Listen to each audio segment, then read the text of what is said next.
நிச்சயமாக விஜய் எம்ஜிஆர் போல கிடையாது. ம். நான் எம்ஜிஆரோட விஜய் ஒப்பிடாதீர்கள், நான் திரும்பவும் அதான் சொல்கிறேன். ஏன்னாக்கா எம்ஜிஆர் இது போன்ற ஒரு காலகட்டத்தில், இவ்வளோ மோசமான காலகட்டத்தில் தனியாக ஒரு கட்சி ஆரம்பித்து ஒரு கொள்கை ஒரு கோட்பாடோட இந்த மக்களுக்கு நல்லது செய்யணும்னு களத்தில் இவங்களோட சண்டை போடுவதற்காக வரல. அப்போ ஒரு அரசியலுக்கு வந்த களமே வேற.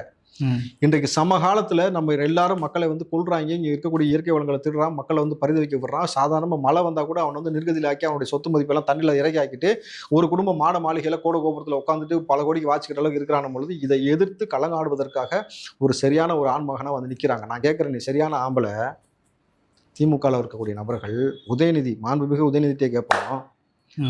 நீங்கள் சினிமாக்காரனாக இருந்திருக்கீங்க, அரசியல்வாதியாக உங்கள் தாத்தா இருந்திருக்காரு, உங்கள் அப்பா இருக்கார், நீங்கள் இருக்கீங்க துணை முதலமைச்சர், உங்களுக்கு ஃப்ரேம் இருக்குது, உங்கள்கிட்ட வந்து ஆசியாவில் மிகப்பெரிய பணக்கார குடும்பம்ன்ற பேர் இருக்குது, பணபலம் இருக்குது, எல்லாம் இருக்குது. சரியான ஆள் விஜய் மாதிரி தனியாக ஒரு கட்சி ஆரம்பித்து ஒரு கொடியை வச்சுக்கிட்டு ஒரு கோட்பாடை வச்சுட்டு வந்து எலெக்ஷனை சந்திச்சிருக்கியா நீ? உனக்கு இவ்வளோ பெரிய சித்தாந்தம் இருக்குது, உங்களுக்கு இவ்வளோ பெரிய பலமனம் இருக்குல்ல, உன்னோட எல்லா அதிகாரத்தையும் பயன்படுத்திக்கொள்.